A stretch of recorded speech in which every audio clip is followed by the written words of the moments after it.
wangadde ku mwaliro guno ogw'ensi nga buli muntu ayina ensobi z'amanyi zakoleddemu mu bulamu buno obw'ensi Allah bwe yakamuwa, naye tewali n'omu ayina garanti nti Allah subhanahu wa ta'ala yamusonyiwa ku nsobi ze yakakola ebbanga lyamaze ku nsi kuno.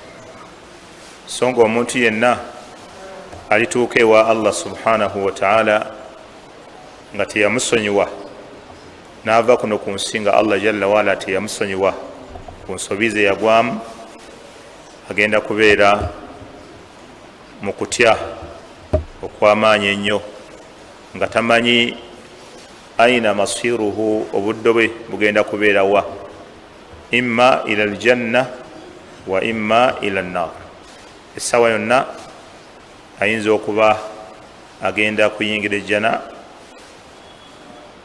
n'aba alisooka ogiyingira, oba essaawa yonna agenda kusookako mu muliro. Singa omuntu yenna aliva kuno ku nsi nga ensobi ze yakola Allah teyazimusonyiwa, kyekyo ky'obaawulira kye bagamba nti tahta almashi'a, bwe yagenda kubeera wansi wa kusalawo kwa Allah. Wa inshaa adhabahu wa inshaa ghafara lahu. Allah bw'aliba yagadde agenda kumusonyiwa, Allah bw'aliba yagadde agenda kusooka kumuyingizaako mu muliro, iyadhan billah. Olwekyo okusonyiyibwa Allah bw'ova ku nsi ng'okoze ebiyinza okusonyiisa Allah, obeera weesiimye. Era abasahaba ba Nabbi Muhammad sallallahu alaihi wasallama abaafuna okusonyiyibwa Allah nga bakyali kuno ku nsi balamu, baafa balina essuubi ddene mu Allah tabaraka wa taala. Era buli eyamanyanga nti Allah amusonyiye yafa alina essuubi ddene, kubanga okusonyiyibwa Allah oba ofunye ekyebbeeyi nga bwe twalaba omu ku basahaba ba Nabbi Muhammad sallallahu alaihi wasallama ayitibwa Hatib ibn Abi Balta'a, bwe yawandiika ebbaluwa ng'erimu ekikolwa ekyokulabula abantu ab'e Makka Nabbi sallallahu alaihi wasallama yali agenda. Ekikolwa ekyo ne kirabuka ng'ekyobunnanfuusi n'ekyokuva mu Busiraamu n'ekyokulya mu basiraamu banne olukwe. Ebbaluwa bwe yasomebwa, Umar radiyallahu anhu yagamba Nabbi sallallahu alaihi wasallama, yamugamba da'ani, ndeka Nabbi, adrib unqa hadha almunafiq, adrib unqa hadha almunafiq, ono munnanfuusi mujjeko ensingo. Nabbi sallallahu alaihi wasallama namugamba wama yudrika innahu qad shahida badra, yasooka yagamba innahu qad shahida badra, omusajja oyo mu lutalo lw'e Badiri yaliyo. wama adraka la anna allaha attala ala ahli badri faqala isna'u ma shi'tum qad ghafartu lakum. Namugamba gw'omanyi otya, oba oliawo Allah yatunula mu bantu b'e Badiri, obuzito bwe baayitamu n'embeera eyaliwo, Allah n'abagamba mukole kyonna kye muba mukoze, mukole kyonna kye mwagala, qad ghafartu lakum, mumaze obbasonyiwa. Ekyo kyokka kye kyamwejjeereza. Nabbi n'amugamba mu bufunze nti tosobola kutta oyo omusajja yali e Badiri, abantu b'e Badiri Allah yabasonyiwa. Nekitegeeza nti okufuna okusonyiyibwa Allah tabaraka wa ta'ala kyengera kinene. Okufuna okusonyiyibwa Allah ng'okyali ku mwaliro guno ogw'ensi kyengera kinene. Fadlu y'amaanyi okumanya nti nsonyiyiddwa ow'ekitiibwa Allah tabaraka wa ta'ala. Kubamu akafaananyi ku nsi kuno kwe tuwangaalira, abantu abaali basibiddwako ne babasalira emyaka egy'okumala mu makomera, ne bukeera ku makya nga ab'obuyinza bagambye gundi ne gundi tubasonyi. Olowooza ma alladhi yastashiru hadha arrajul, olowooza omusajja oyo awulira atya gubasonyiye ng'abamwetolodde bonna basanyuka, naye olowooza ye awulira atya? waliwo abantu baali basalidde ogw'okufa ne bukeera ku makya nga abakulembeze babasonyiwa, n'amugamba nkusonye. Awamu n'ekyo nga ajja kufa walawo baada hin, ne bwana wayise ebbanga ti ajja kufa, naye kino ekyokugamba omukulembeze nkusonyiye ogwakalabba bagukugjeeko, olowooza kikyawulira. Awamu n'ekyo nga akimanyira ajja kufa, naye okumugamba tukusonyiye ku ssaawa eno bamugamba bakusonye. Abasuubuzi babakwatira ebintu byabwe enkya n'eggulu, naye omukulu n'asayininga n'agamba oyo mumuleke. Omusuubuzi olowooza kikyawulira oluvannyuma lw'okumusonya. Abantu abalina amabanja benti ng'emwetuumyeko, landiroodi n'amugamba kusonyi, genda ddamu ebintu byo nkusonyi, tosasula lenti, sulamu ebbanga ly'obuwangaazi bwe nkusonyi. Olaba omuntu kyawulira okuba nti asonyiddwa naye mu buntu obw'edduniya, naye butya Allah subhanahu wa ta'ala gw'alisonyiwa n'amugamba gwe nkusonyiye, toli mu bantu abagenda okuyingira omutiro. Olowooza kikyagenda okuwulira?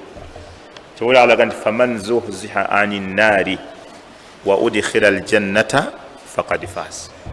Faman zuhziha ani nnaari, mu bufunzo olinoga nti omuntu alisimattuka, omuntu alisimattuka omuliro n'ayingira ejjana, oyo agenda kubeera yeesiimye. Kwe kwesiima okw'olubeerera, okuba nti osimattuse omuliro n'oteekebwa mba n'ayingira ejjana, oba weesiimye. Kyova olaba okusonyiyibwa Allah tabaraka wa taala kyengera kinene, buli muntu yali badde akinoonya. Olaba Abubakari radiyallahu anhu wa arda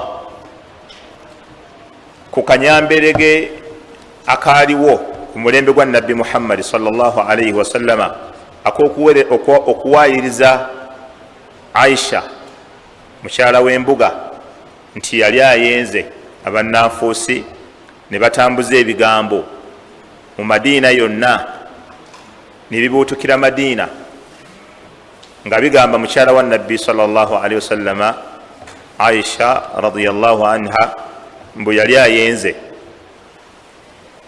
Abantu bayogera bye bayogera,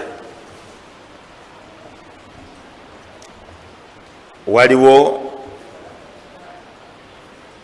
oluvannyuma lw'okussa kwa ayaati eziraga nti Aisha baali bamuwaayiriza,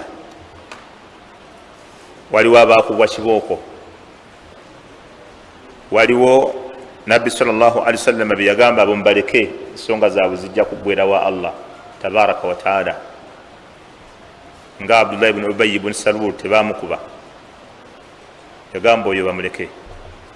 Naye abalala babakuba kibooko, buli yenna yayogera ebigambo, kubanga akaseera kagenderera nga buli omu ayogera kino, buli omu ayogera kino, buli omu. Nabbi n'atuka okwebuuza ku basahaba nga bazza mu kyama omu ku omu, obadde olaba otya, wamma ensonga eno gwe ogyogerako ki?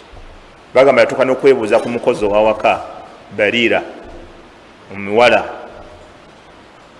omugambo kikyoyogera ku Aisha wamma. Abubakar radiyallahu anhu omu ku baayogera ebigambo ebyo ne babiyingiza ewaka, yali amuyinako oluganda, imma nga bagatta bamaama. Kati baraatu Aisha bwe yamala okukka nga Allah yejjereza Aisha nga teyayenze, Abubakari yanyiigira nnyo omusajja oyo ng'amugamba gwe gweninako n'oluganda, nze mbadde nkuyiirawo omubiri, nakuwa n'akalimu okola, nze nkusasula, ate bamaama baffe be bamu, naye naawe n'oyogera ku muwala waffe ebigambo bwe bityo, kubanga oyo yabiyingiza ewaka wa Abubakari.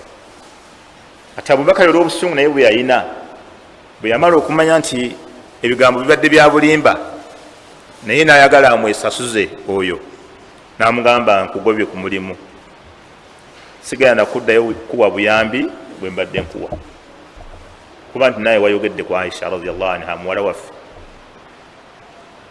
Ekikolwa ekyo ky'oku Abubakari okugamba omusajja oli ntagenda kumusonyiwa, amunyiigidde, amugobye ku mulimu, Allah subhanahu wa ta'ala eyo ensonga ye yagiyingiramu.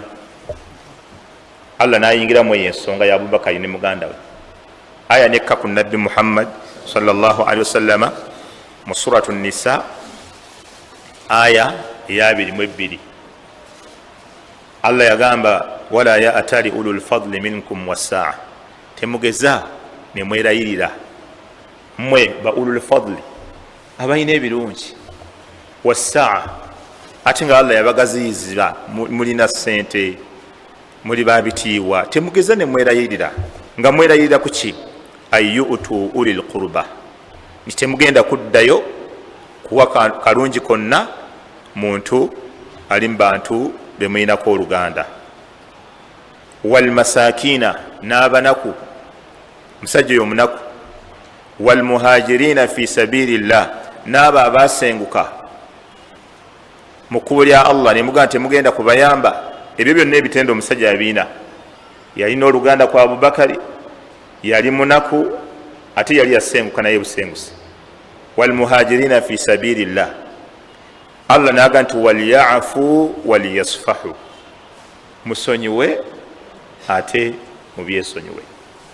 As-safhu huwa izalatu ma fi lqalbi min alghilli waladawa washahna wa ghairi dhalika.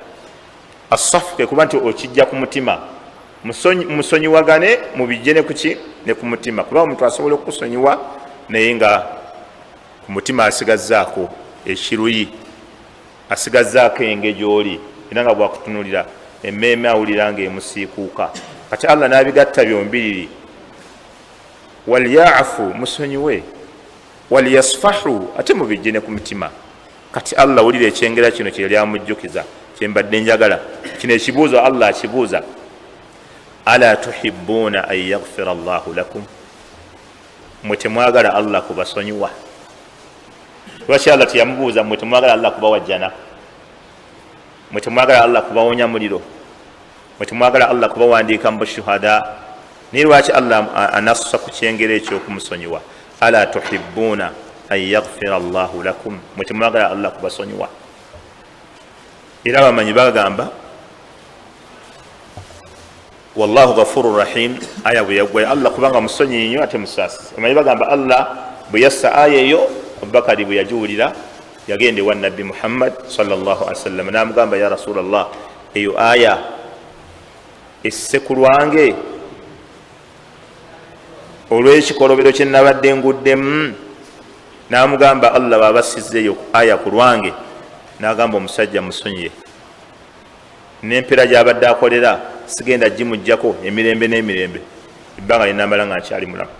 Bw'aba Allah anenyezza nze olw'okugamba nti sigenda kusonyiwa musajja, mugobye ne ku mulimu. Allah walyafu, musonyiwe, waliyasfahu ate mubyesonyiwe, mubijje ku mitima.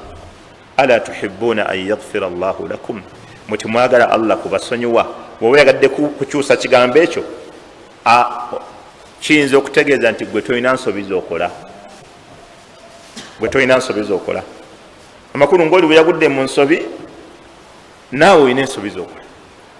Bweyesizo toyagala Allah kusonyiwe, lianna aljazaa min jinsi l'amal, kubanga nga bwokola bwe bakusasula.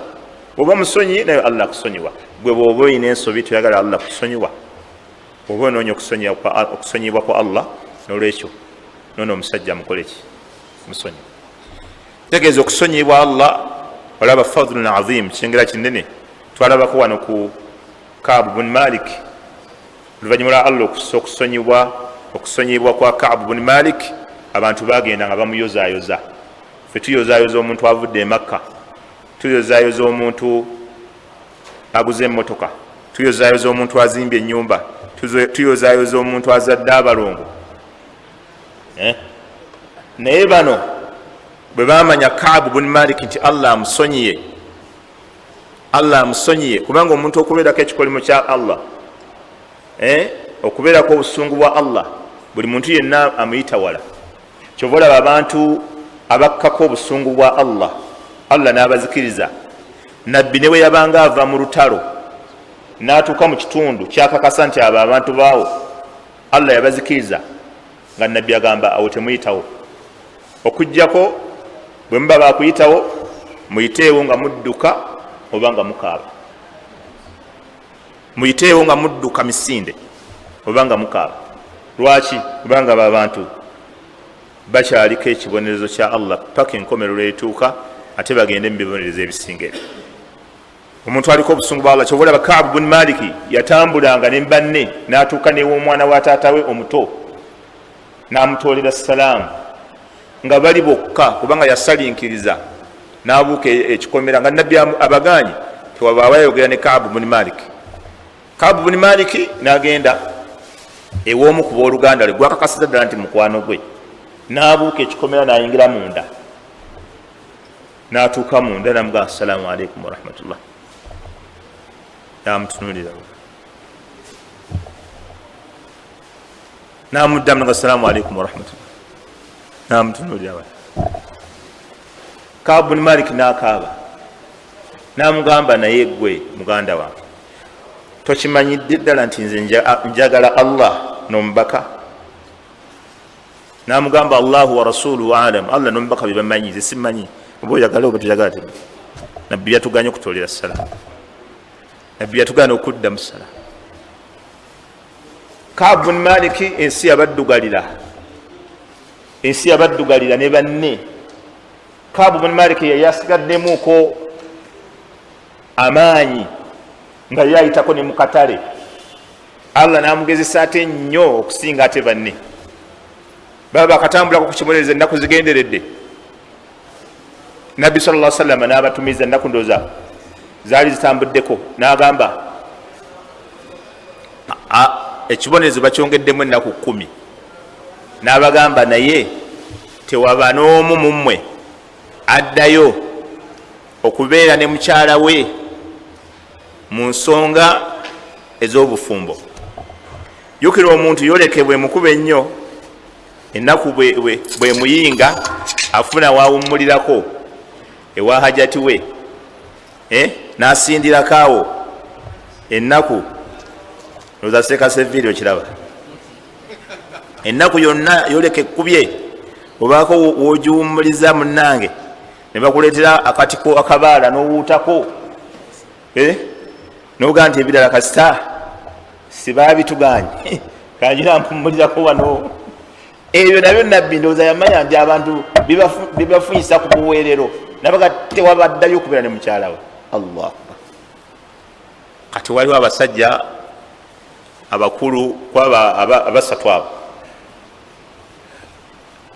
oba Hilal kyeyava atumye ewa nabbi Muhammad sallallahu alaihi wasallam. Mukyala we najja ewa nabbi namugamba ya Rasulallah, oba Umayya oba Rabi'a, baalindoza Rabi'a ne Hilal amanya mwe gali mujjaggala ba mu tafsiri ya suratu At-Tauba aya 10:18 amanya ojjaggasanga nga baboogera abasajja we bali. Kati omu kuba omukyala we najja ewa nabbi namugamba ya Rasulallah, mwami wange musajja mukadde takyalimu wadde akenyeenya, kakati ya Rasulallah mbadde nkusaba onzikirize mukyala bba wange nsigale nga muweereza. Namugamba kati genda omuweereze kasa temukola ki temubeera mwenna. Namukiriza genda omuweereze. Kati Ka'b bin Malik musajja atu yali akyali muvubuka akyali mukumaani ne bamugamba nawe tumyewa nabbi. N'abagamba nti kati nze mmanyi ki nabbi kyagenda okuŋŋamba mumaga kundetera kabasa mumanyi ki nabbi kyagenda okuŋŋamba nsi.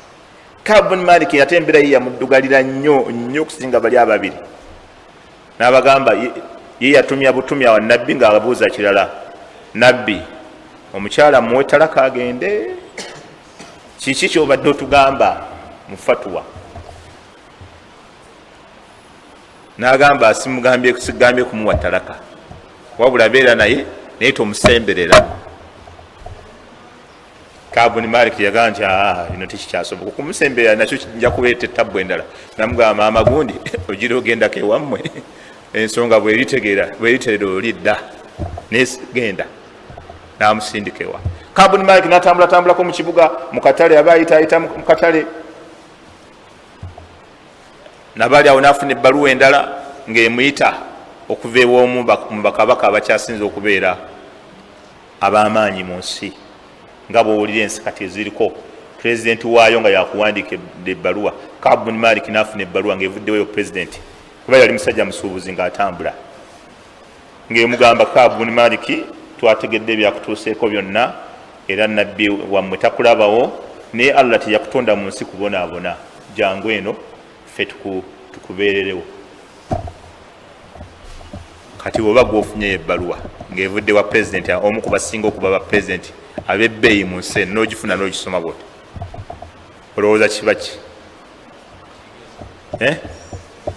Eddiini waliwo wotogikolerawo, kasita saavudde mu busiraamu, kaseera yeyangobye, ate kakati muneze basanze ddi Allah alaba, kiraba buli wamu okolerawo eddiini, ate oyinza n'okufuna eri n'osomesaayo obusiraamu ne busaasaana nannyo, ng'eri waliwo bamanyi busiraamu, ndowooza olaba adhaari excuses z'ofuna.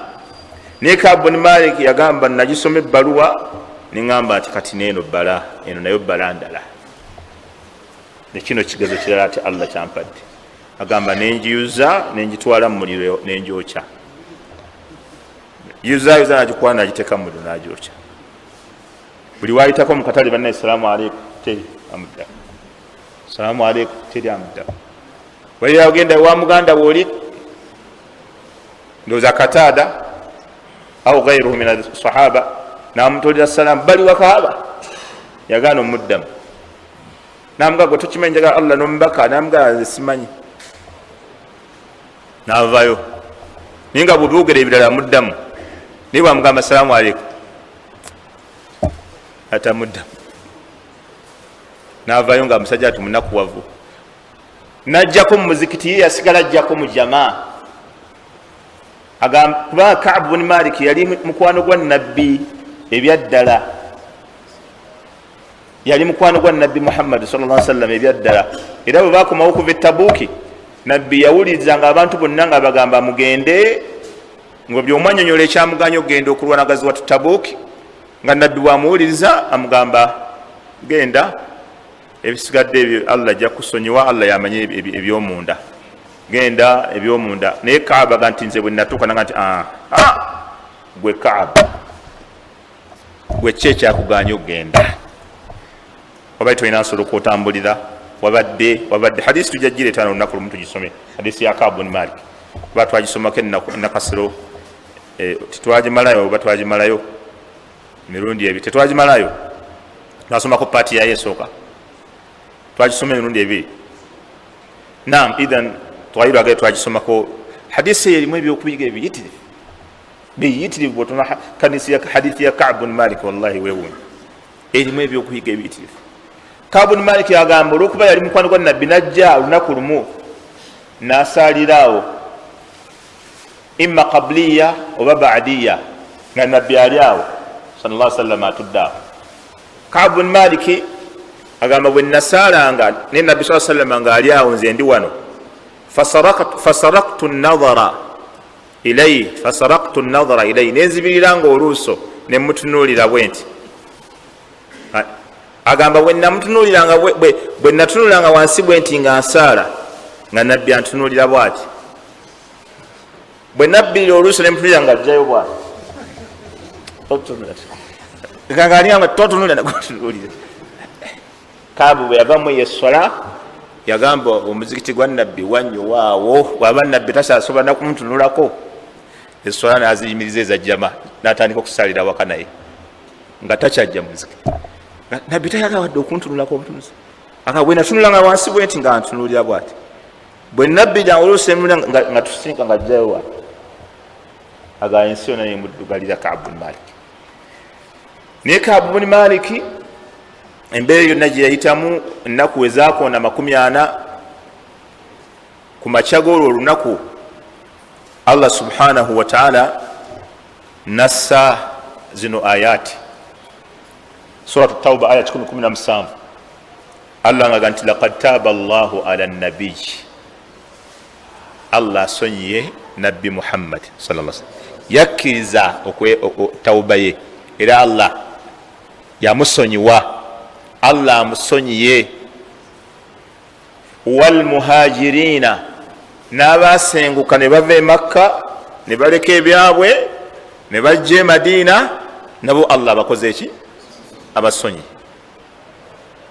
wal ansari alladhina ittaba'uhu fi sa'ati al-usra,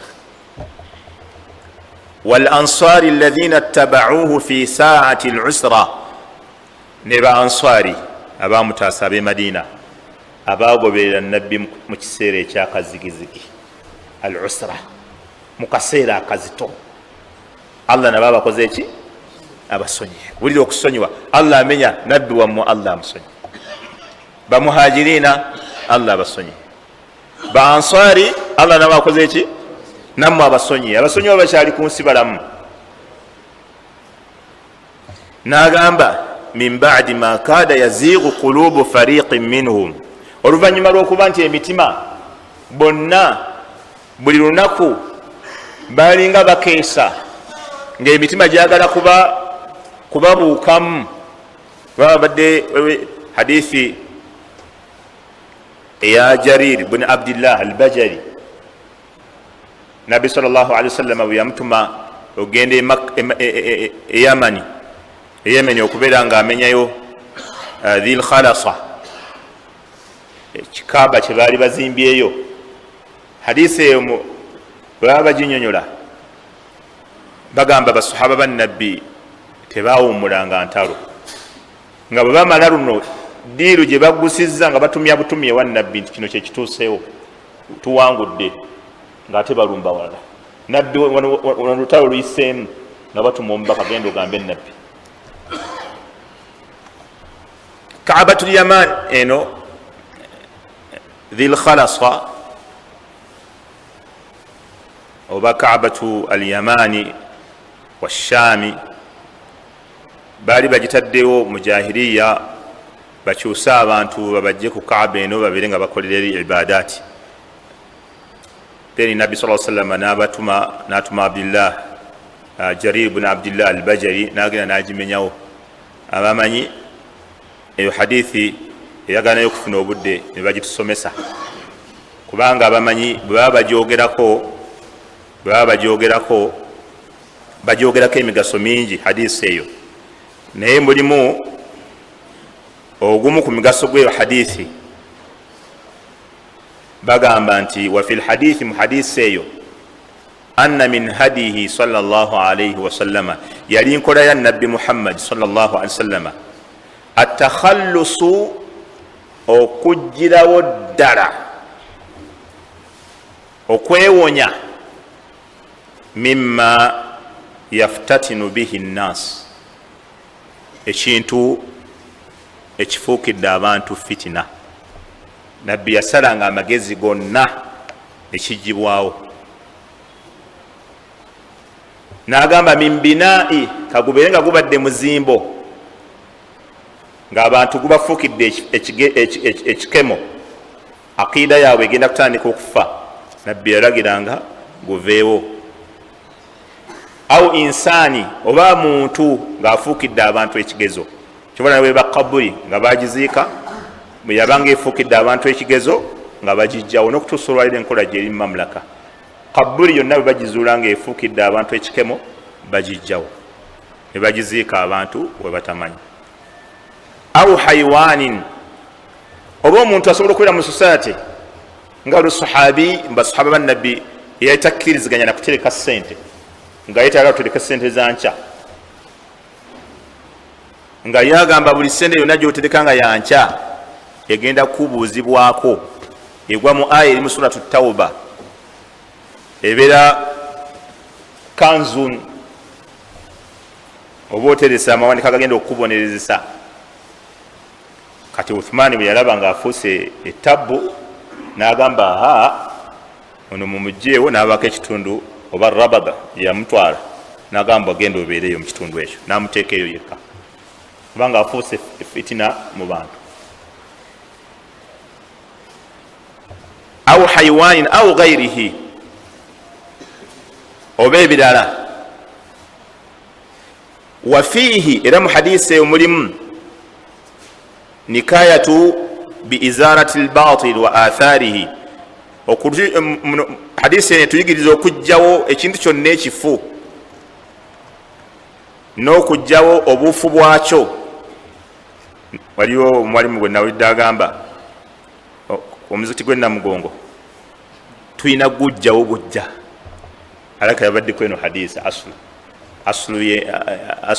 asulu ya hadisi alika kwe yabadde ayinza okuba muna yabadde mutuufu yagambye mwe mugamba kuteekawo buteesi birala n'oguliwo tulina kukola ki yagambye n'oguliwo tulina gujjawo bujja ekyo kigambo kya muwalimu omuna oba naye bamuvumye oba abantu bayiikiriza ffe bukyetwogera ne batuvuma abamu tebabavuma oba naye bamuvumye ku ekyo oba ffe bayiikiriza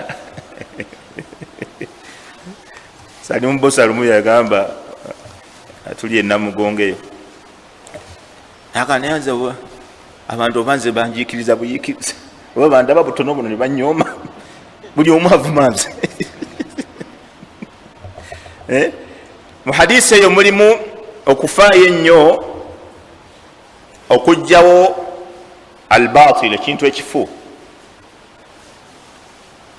wafihi nikayatun biizalati albatil wa atharihi n'obufu bwakyo walmubalagatu n'okuba nga kigenda wala nnyo fi izalatihi mu kubeera nga kiggibwawo walhathu n'okukubiriza okwenjawulo ala izalati shirikiyati okugjawo ebintu ebiyinza okufuuka ensonga y'abantu okugatta kwani ku Allah subhanahu wa ta'ala. Hayo omusiraamu ansanze awo nga tuyingira awo asanze awo ku mulyango nga ntudde awo nga wa Hasani naŋŋamba nti oba waali wano simulaba naŋŋamba nti mu nsonga zonna zonna ze wali osomesezza ekyasinza okunnyumira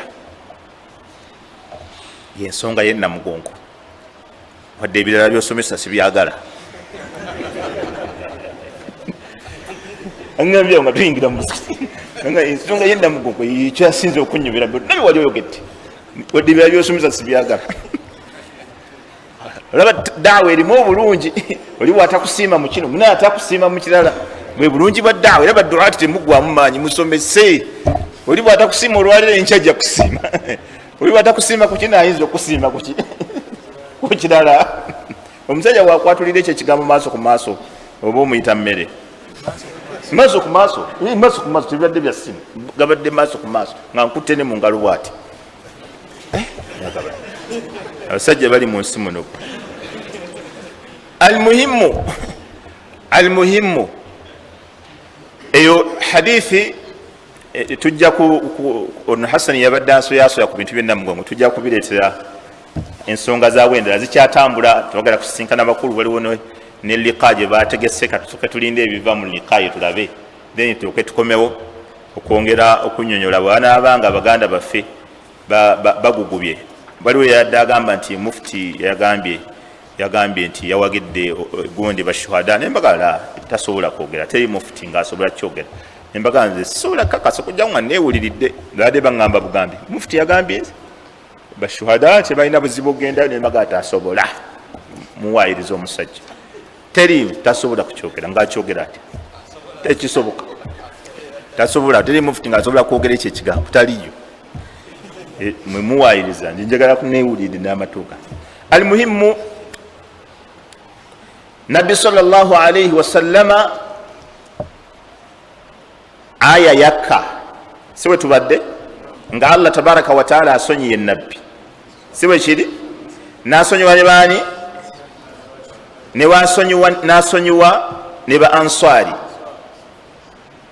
wano wenvudde bagamba nti basahaba kuno kwe tuvudde ogenda eyo min ba'di ma kada yazigu qulubu fariqin minhum oluvanyuma lw'okubanga basahaba bawangala ng'essaawa yonna emitima giringa egibabuukamu bavaako mu lutalo olumu nabbi sallallahu alaihi wasallama nayingira mu nyumba ye n'anaaba naye aba ava okunaaba bwati n'afuluma n'abagamba Jibriiru anzijidde n'atugamba nti la yusalliyanna ahadukum al-asra illa fi bani Qurayza naga tewali n'omu mummwe Jibriiru atugambye mu ebitala mubisiza wansi bamalayika ba Allah tebannassa wansi bitala nabbi n'afuluma n'abagamba abange ekiragiro kati ekiriwo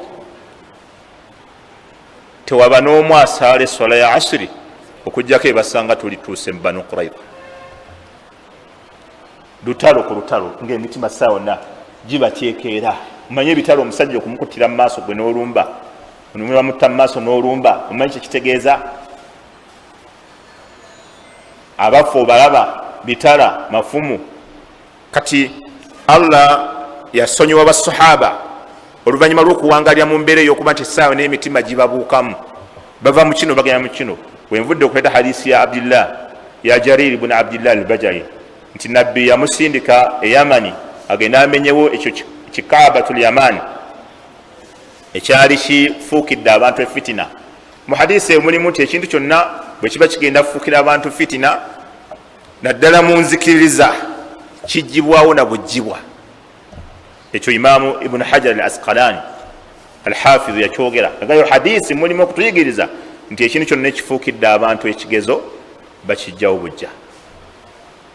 Kati ate ku mulembe gwaffe baagala kuteekawo buteesi ekinaafuukira abantu ekigezo gye bujja.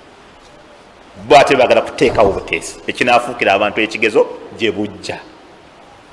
Tolina bw'oligaana abasiraamu kulamaga ng'omaze okuteekawo amakula ng'obagaana ku ki? Baga ebibyo byakomaaga okutegerako kwali kukomaawo.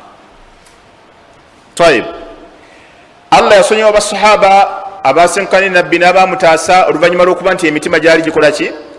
Buli lunaku ssaawa yonna gibateekera gibanga egigenda okuvaamu ssaawa yonna. Allah n'agamba nti thumma taaba alayhim, oluvannyuma Allah nakkiriza okwenenya kwabwe n'abasonyiwa. Innahu bihim raufur rahim, mazima ayi Allah kubo mukwata mpola ate musaasisi. Asonyiye nabbi ne bamuhajirina ne ba ansari. Buli aya yaddako wa ala thalathati alladhina khulifu. Allah wa ala thalathati, ne bali abasatu alladhina khulifu, abayawukana ku bannaabwe. Bayawukana ku bannaabwe batya? Bayawukana mugenda mugazi wa Tabuk? Nedda, tafsiri entuufu bayawukana ku bali abalala. Waliwo abajja nga bali 8+ nga buli omu ayogera nabbi nze kino kyekyaŋŋaanya okugenda e Tabuk. Nabbi n'amugamba genda, ebisigadde biri wakati wo ne Allah. Allah ebyomunda yabimanyi. Allah akusonyiye, Allah ajja kusonyiwa ebyomunda, Allah yamanyi. Kati bano bo bayawukana, tebaawa excuses ez'obulimba. Bo bayawukana ku bali ne boogera amazima, nabbi tewali kyaŋŋaanyi kugenda. Ne baba nga bayawukana ku bali 8. Aya we yakka eno Allah yasonyiwako bano bokka basatu, bali bonna 8 n'okusoba abalimba nabbi bonna Allah nagaba mu muliro. Bano abasatu Ka'b ibn Malik ne banne Allah naga nti wa ala thalathati, ne bali abasatu abasonyi amakulu. Alladhina khulifu, abayawukana ku bannaabwe hatta okutuusa idha dhaqat alayhim al-ardu, ensiro yabafunda walira. Ka'b ibn Malik okutuuka okulekawo ne jama ng'amanyi obulungi bwayo, naga nabbi takyalabadde okundabako, ejjama wanyewaawo kangenda waka.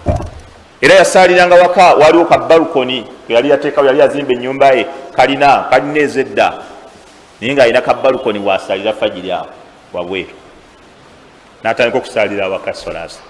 Allah agamba nti okutuusa ensi bwe yabafunda walira, hatta idha dhaqat alayhim al-ardu, ensi we yabafunda walira, bima rahbat ma'a ittisaihi, awamu n'obugazi bwayo. Kyekyo bima rahbat, awamu n'obugazi bwayo, naye nebafunda walira. Ensi eyinza okufunza nga ngazi, naye nga buli wootambula olabanga abakulaba, buli woyita oyagala kwekweka, nga buli wali otuula tosaazulako, naye nga tewali akulaba. Naye ng'ensi Allah agikufunda walizizza, buli wantu otya okuyitawo nga bandaba, nga Allah agikuddugawaliza efunze bweti. Buli wali osobola okulya tokyali awo, buli wali otambula tokyata, buli wali osobola okugenda buli wamu nga Allah. Ensi yabafunda walira n'obugazi bwayo. Wa dhaqat alayhim anfusuhum, n'emitima negikola ki? Nagyo negibakola ki? Negibafunda walira. Wa dhannu, ne bakakasa alla malja'a min Allah illa ilayhi, nti tebalina we bayinza kuddukira Allah kujjako ate kudda buzzi gyali. Banga yasobola okugenda eri gye bamuyita ewa kabaka mulamba yamuyise naye bamanya nti luno eno engeri gye tulina kivaamu kino ate nakudda buzzi waani wa Allah. Ne bakakasa nti tewali we tuyinza kuddukira ate kujjako kudda wa Allah. wadhannu an la malja'a min Allahi illa ilayhi thumma taaba alayhim liyatuubu. Obufunzo oyinza okugamba oluvanyuma ne beenenyeza Allah, Allah nakkiriza okukola ki? Okwenenya kwabwe. inna Allaha huwa at-tawwaabu ar-rahiim, kubanga Allah ye musonyiye ennyo ate omuki? Omusaasizi. Allah yamaliriza ensonga eyo ng'agamba ya ayuha alladhina amanu, abange mwe abakkiriza, ttaqullah, muti Allah, wa kunu ma'a as-sadiqin, mubeere aboogezi b'amazima. Mubeere aboogezi b'amazima, oba mubeerenga n'aboogera amazima. Kaabu buni Maliki eno aya bwe yakka, bwe yayanyumya hadisi ng'akaddiya n'atera okufa ng'anyumiza mutabani we Abdallah, yamugamba nze sifunangayo kigezo kye nali nfunye mu nsi muno nga okugezesebwa kwe nagezesebwa olw'amazima ge nayogera. Yagamba sifunangayo kigezo kye nali nfunye mu nsi muno ng'ekigezo kye nafuna olw'amazima ge nagamba nabbi. Kubanga yina we yatuuka n'agamba nti kale senga namulimbye, ng'awulira kisuse ng'ensi yonna emuddugalira, nga senga namulimbye oba. Naye agamba amazima, era n'alayira Kaabu buni Maliki kwolwo olunaku n'agamba bwe namanya nti Allah yamponya lwa mazima nalayira siryogera kigambo kya bulimba okuva kwolwo olunaku paka Allah lwalinzijamu omwoyo. Yagamba nga babulayo akaseera katono, yagamba nti okuva ebbanga liri lyonna n'okutuusa olwaleero siddangayo kwogera kigambo kya bulimba kasita nakakasa nti amazima ge gamponya. Wa arju, era nina essuubi Allah agenda kunkuuma ne mu kaseera akasigaddeyo mbe nga soogera bulimba kubanga amazima ge gamuwonya. Kaabu buni Maliki eyo aya bwe yakka ku makya, basahaba batandika okugenda okumuyozaayoza, bagendanga okumuyozaayoza. Olwaki? Olw'okuba afunye okusonyiyibwani nga kyekyebbeeyi kye yali afunye mu nsi muno. Era omu yasooka yadduka misinde ku fajiri olwamala bw'ati n'afubutuka n'ensolo ye, agenda okutuuka mu kkubo ng'alaba ensolo emukereesa, n'alinnya olusozi oluwanvu, n'agamba ya Kaabu abshiru bitawbatillahi alayka, Kaabu sanyuka, Allah akusonye. Oluvannyuma n'agiddako n'agivuga n'atuuka ewa Kaabu buni Maliki n'amugamba munaye Kaabu, amawulire ag'essanyu Allah akusonye. Kaabu n'ajjamu engoye n'azimuwa ze yali ayambadde olw'okumusanyusa amawulire naye gamuwadde, n'avuga ensolo Kaabu n'ajja awali Nabbi Muhammad sallallahu alaihi wasallam. Era basahaba bamwaniriza nga buli waayita bagenda bamuyozaayoza, sanyuka sanyuka munnaye, kulika Allah akusonyiye, kulika. Era waliwo ataayimuka kumwaniriza, yamuhogera n'amujjuka nti okujjaho gundi. Naye nga bamuyozaayoza bonna, nga bamuyozaayoza bamugwa mu kifuba paka lwatuuka awali Nabbi, nga jja bayitamu atuuka awali Nabbi. Era bw'atuuka awali Nabbi yamugamba, Nabbi sallallahu alaihi wasallam yamugamba ya Rasul, Nabbi sallallahu alaihi wasallam Kaabu buni Maliki, abshir Kaabu sanyuka, bi khayri yawmin, luno lwe lunaku olukyasinza okubeera olulungi, marra bika, lwe wali oyiseemu, mundhu waladatuka ummuka, okuva maama wo lwe yakuzaala n'akuteeka ku nsiko. Luno lwe lunaku olukyasinza okubeera olw'ebbeeyi. Kyekirufudde olw'ebbeeyi kubanga Allah lwakoze eki? Lwamusonyiye. Yanga luno lwe lukyasinza okuba olw'ebbeeyi mu nnaku zonna ze wali oyiseemu okuva maama wo lwe yakuzaala. Kaabu buni Maliki yabuuza Nabbi ekigambo kimu, Allah yansonyiye oba gwonsonyiye? Soka ombuulire Nabbi, gwonsonyiye oba Allah yansonyiye? Kati bw'obeera nga ffe abawali mu bakawogo oba abakapiraawo, ndowooza okirabaawo, bw'obeera ffe ab'ennaku zino abawalimu olowooza ki ekiddakaawo allah naye nabbi yamugamba allah yakoze eki namuga allah yakusonyi Kaabu bnu Malik nagamba emaali yange ya rasulallah njiwaddeyo nange kangisaddake olw'okwebaza allah kyankoledde nange kansaddake emaali yange yonna njiweeyo mukuulya nabbi namuga nedda ate eki tokikola nakyo namuga tokikola naye Kaabu bnu Malik bamuyozayoza bonna bamwaniriza musanyufu muzibu ne nabbi kubanga Kaabu bnu Malik yennyini yatuukaaga nti ekyenyi kya nabbi nagenda okituukako nga kyonna kimyamyasa kiti nga nabbi musanyufu muzibu olw'okuba nti allah asonyiye Kaabu bnu Malik ngaekyenyi kya nabbi kyonna kitemagana bwe kiti ffe bwe tulaba munno ng'afunye akalungi ekyenyi kyo kwotegerera nti oyaniriza akalungi ke kukyusa feesi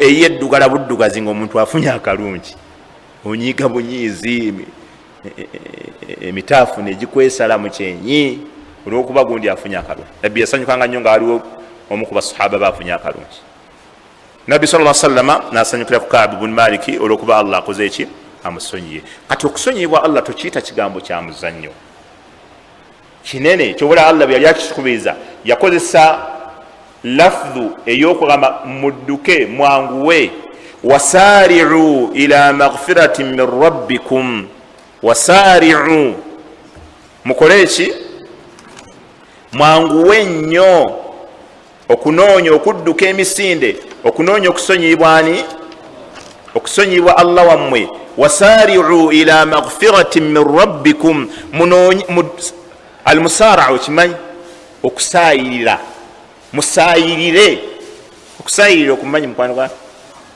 kwe kutya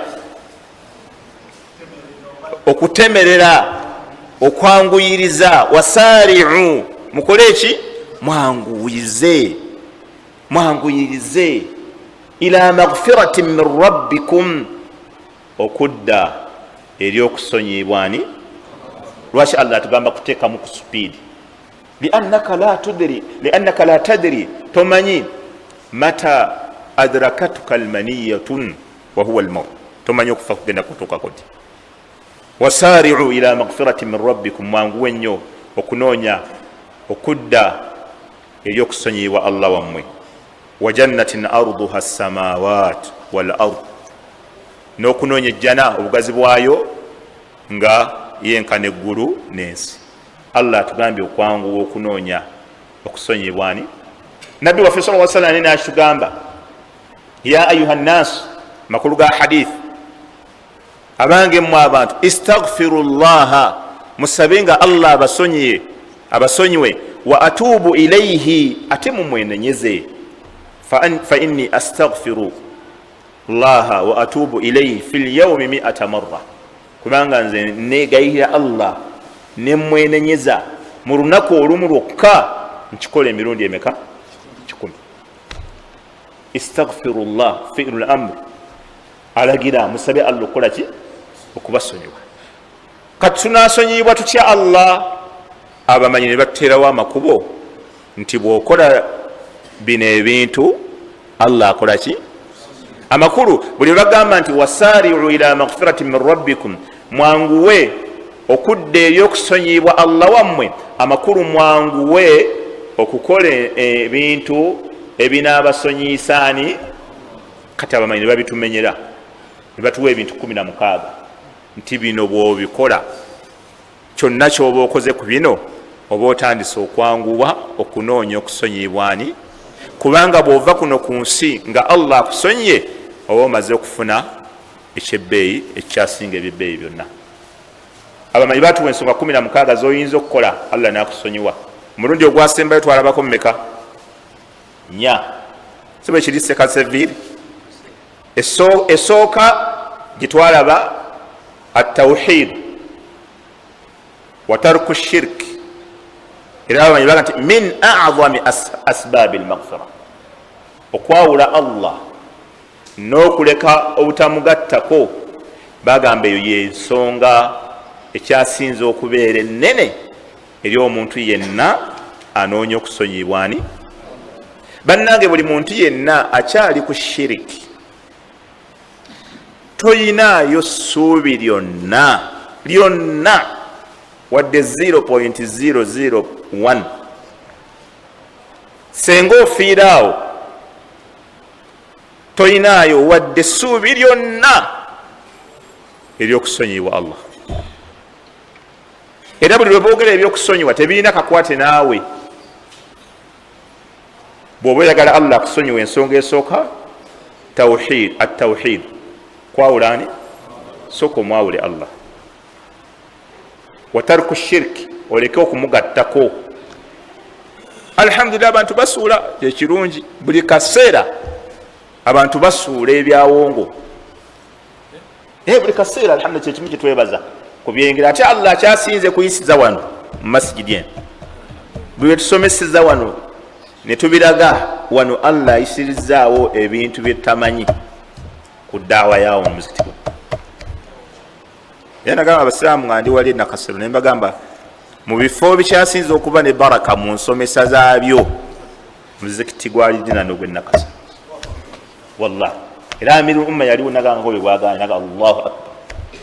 Ekyo nze kabonero kenfunamu nti emizikiti gino abasajja abagizimba enniya zaabwe zaali nnungi.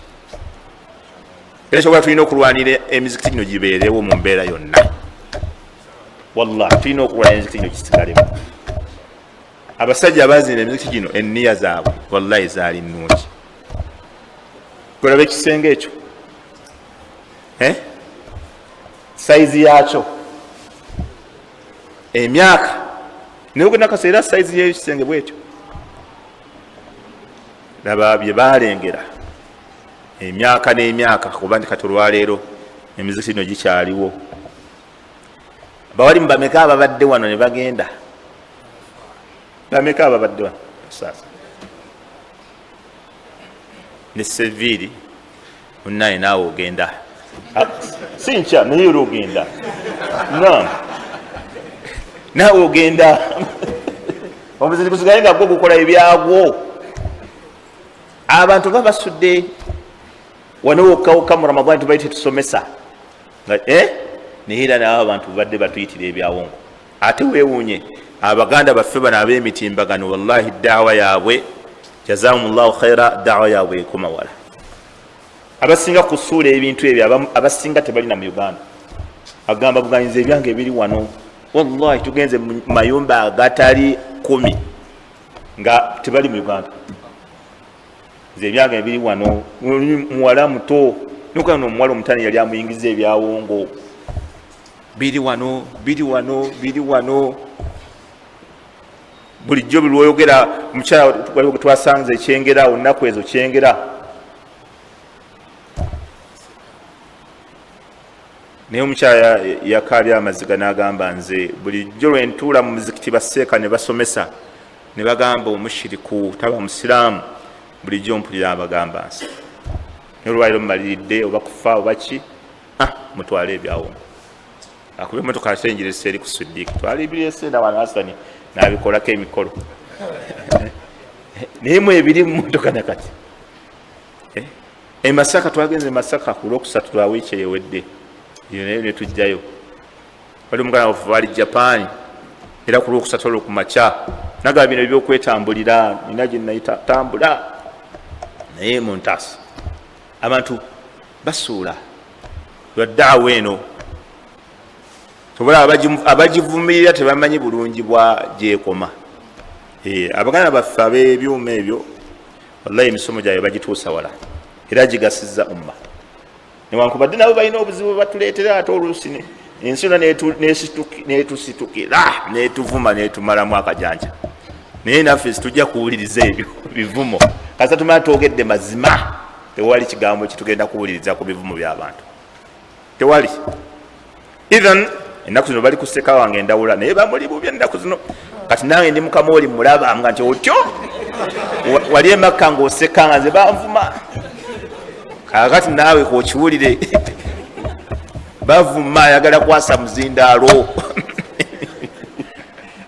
bavuma bwe bavuma tebamumanyi oyo omusajja ffe twalaba ensinga emuvuma naye ng'alina kyafaayo afaayo.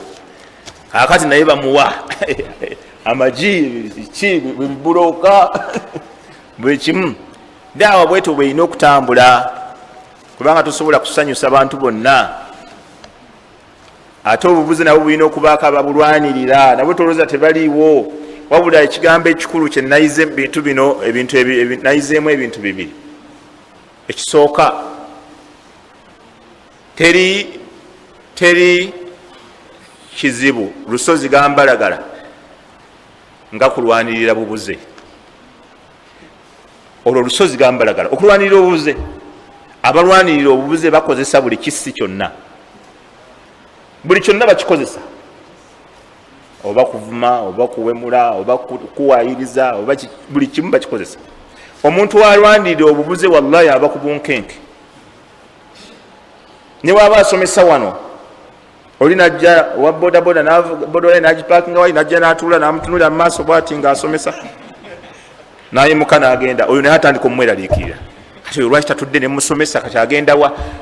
Ye n'amaani agamba ebyo byasomesa bifu. Owa bodaboda atandika okumuwalana, seeka nga walana omusajja wa bodaboda, ye yeevugira bodaboda naye amanyi oyo byasomesa bifu. Tamwagala, oba mutemi wa nnyama, oba mutemi wa byennyanja, nga zine ettawoli ery'ebyennyanja n'asaalaawo n'amutunulira ng'asomesa bwati, n'atambula nage atandika okumweralikira buli lwamulaba.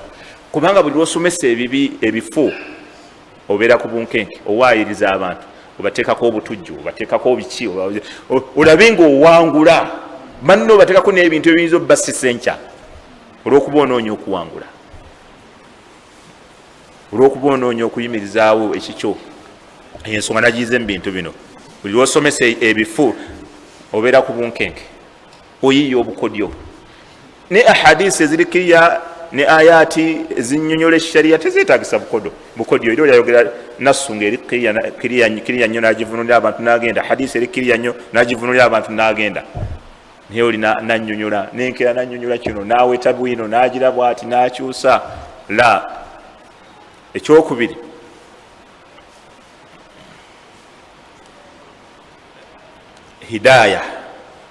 hidaaya obuluŋŋamu nakirabye wahatta ne mbasiraamu bennyini ne mbawalimu bennyini. Hidaaya ey'okubeera ku manhaji entuufu naye ebeera tawfiiqi ya Allah, ebeera tawfiiqi eri mu bigabwa, hiba min Allah. Nga bwolaba abasajja abatali basiraamu, tolowooza mbu abasajja abo tebategeera, abakyala abatali basiraamu tolowooza nti tebategeera. Mulimu abagezi abazibu,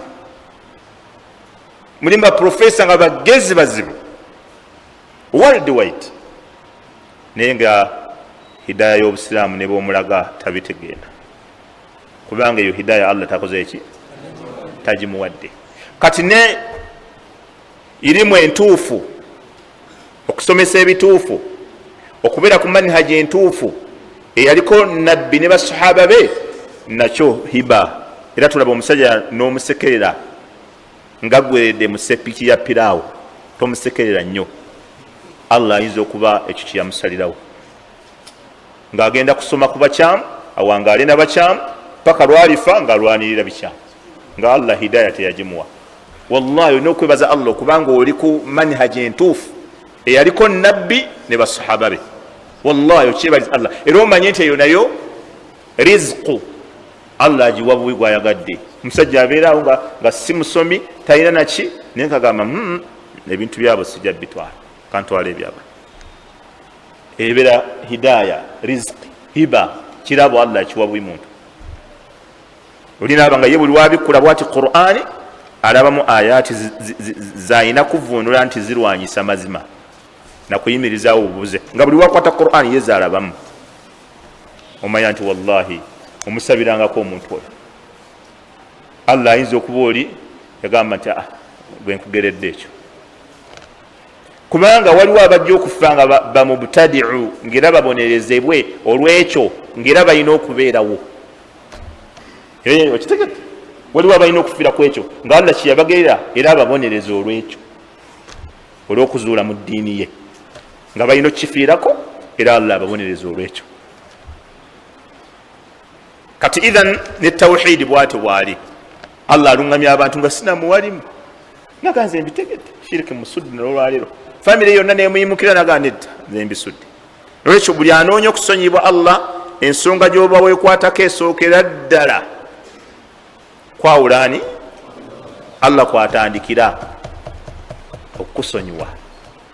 Ensonga ey'okubiri gitwalaba al istighfar bwe kyali gwe kennyini okwesabirani Allah okukusonyiwa n'ofuna akaseera n'omwegayirira n'omuga Allah nsonyiwa.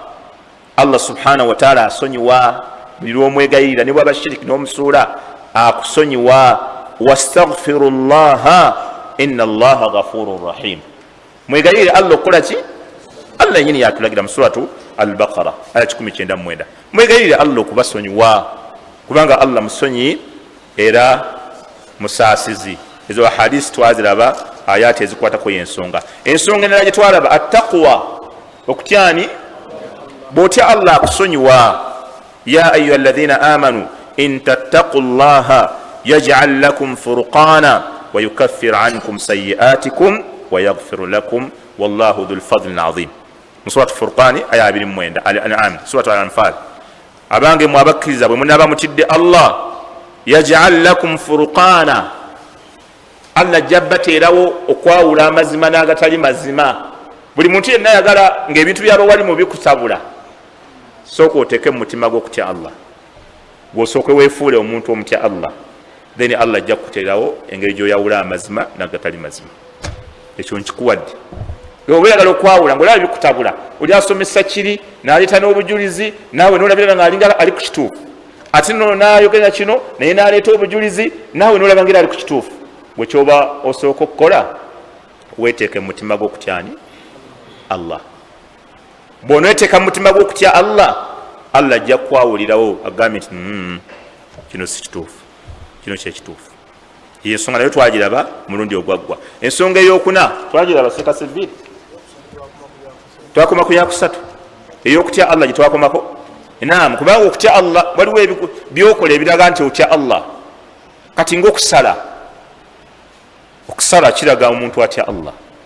Okusala ebisolo kati tugenda mu dhuhiya omuntu neyeteekateeka n'akwata esente ze n'agula ensolo n'akolani n'akola ki n'asala ekisolo kye. Ekyo kabonero akalaga nti oyo omuntu akola ki? Atya Allah. Kubanga Allah subhanahu wa ta'ala yayogera mu suratu al-Hajj naga lan yanala Allaha luhumuha wala dima'uha walakin yanaluhu at-taqwa minkum kadhalika sakharaha lakum litukabbiru Allah. Allah subhanahu wa ta'ala bino bye tusala tanoonyaamu ki?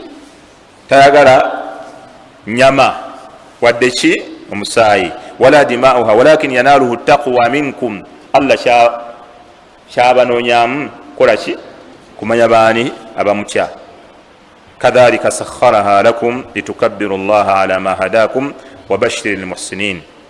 Allah bw'atyo yabanguyiza ebisolo ebyo litukabbiru Allah mubeere nga mumutendereza n'okumugulumiza ala ma hadakum olwekyo yabalungamya nakyo wa bashiri al muhsinin era sanyusa abalongoosa. Idhan okutya Allah ofuna okusonyibwa Allah. Ekyokuna addu'au ma'a raja'i al ijaba. Bw'oyagala okusonyibwa Allah ofuna okusonyibwa Allah nga basahaba ke baafuna addu'au okusaba Allah ma raja'i al ijabati awamu n'okuba ng'olina essuubi nti Allah ajja kwanukula. Saba Allah ng'olina essuubi nti Allah ajja kwanukula. Allah subhanahu wa ta'ala mu hadisi al-Qudusi ya buna Adam wange omwana Adamu innaka ma da'awtani wa rajawtani ghafartu laka ala ma kana minka wala uba. Allah yagamba ya buna Adamu wange omwana Adamu innaka ma da'awtani nga bw'osaba wa rajawtani ng'oninamu neki n'essuubi ghafartu laka ala ma kana minka wala uba. Nkusonyiye ku ebyo byonna byokoze nga sina kyenfudde. Nkusonyiwa Allah bw'omusaba ng'omuyinamu essuubi akusonyiwa ku byonna ebivudde mu ggwe byonna byokoze mu bulamu buno obwensi bw'oba tonnaba kuva ku mwaliro gw'ensi kasita omusaba Allah akusonyiwa byonna byokoze nga talina kyafuddeyo. wayadkhulu fi dhalika abamanyi bagamba muyingiramu ne mukusaba duau lwalid liwaladihi au duau alwaladu liwalidihi, omwana okusabira bakadde be, so okusaba okwekikungo okwokuŋŋaana okwokumala okukalirira amataali n'okuleeta akabaani n'okulonda omuceere n'okugolola engoye n'okuteekawo okuleeta kulaani okuleeta emizindaalo okuwayalinga amataala sookwo okusaba ate si kuno okusaba okw'abamaseekeera muleete sente buli ayagala okusabira taatawe leeta sente wano kusabire taatawe, buli ayagala okusabira maamawo leeta sente wano, so okwateera kubanga okwo okusaba okwo okw'abamaseeka kwe batandikawo tebalina gye bakujja mu busiraamu. Era kati tugenda mu biseera bya hijja, abaganda baffe basitula essaawa yonna, tukubira omulanga guno ogutakungula bamaseeka abakola ekikolobero omwaka oguwedde ekyokutambula mu Arafa nga muyita mu tenti z'abannammwe mugenda mukowola bahaaji baabwe, mujje tubawe edduwa temukiddamu ekyo mukikomye, kubanga buli abatwala abantu e Makka bangi bakomplainize ku kintu ekyo nga baŋŋamba wewunya n'abatali ku manhaji gyendiko nabo baga nti ekyo watukoledde makula bakiŋŋamba. Mulimu baseeka abeefuula bannampulira zibi ab'e Uganda nga mu Arafa bagenda bayitanga mu tenti z'abannaabwe, jjukira buli omu alina gurupu mwe yagendedde, naye gw'olaba otya nga seeka ali kukadirisa ka tenti wooli abaagala edduwa mujje, abaagala edduwa mujje, ng'oli agenda ayitamu mbw agenda akowoola abaagala edduwa mujje, abaagala edduwa mujje, abaagala edduwa mujje, nga oba abatwala wajja abasomera edduwa. Ebyo bikolwa bya kifuusa, gwe banno batutta abantu baabwe, ekyo weewuunya abasajja oba basalafu oba si basalafu, buli atwala bantu e Makka alina akaama kankuba ake yankubira akasimu, oyo abasajja batumalako emirembe, nga bahaji baffe tutangira batangire tukubirira bakubirire bane abasajja baabo temufuluma temugenda batwala abantu mujje tugende tubawe edduwa wano. Omuntu ali Makka oyagala kumuwa edduwa wawo oyagala omuweera kasonda kiko omutwala mwako omuzizike. Muve ku bantu abantu mbalekere Allah waabwe, bantu mbalekere beesabire. Allah yagala abaddu abamusaba bo bennyini, bane temwefuula babbulooka badduwa, tubeegayiridde mu mbeera ennungi mu mutima omulungi. Abaddu mbaleke beesabire Allah waabwe. Allah ga wa idha sa'alaka ibadi anni, abaddu bange bwe bakubuuza ku nze Allah waabwe, fa inni qaribu, nze ndiki? Abaddu bange bwe bakubuuza ku nze Allah waabwe, fa inni qaribu, bagaye ndi kumpi nabo, ujibu da'wata da'i, nyanukula okusaba kwoki kw'omusabi yenna. Wulira kwagamba ujibu da'wata da'i, nyanukula okusaba kw'omusabi yenna. Tagambye nyanukula okusaba kwa seviiri, tagambye ng'asabidde abasira, tagambye nyanukula okusaba kwa gundi. Kasita oba ng'oli musabi ayanukula okusaba kwani? Kw'omusabi yenna. Idha da'ani, bw'aba akoze eki? Teweekika wakati wa dduwa y'abaddu na Allah waabwe. Abaddu mubalekere enkolagana yaabwe nani? Ne Allah. Naye ne twefuula okuba nti ffe tulina okusabira abantu buli we babeera.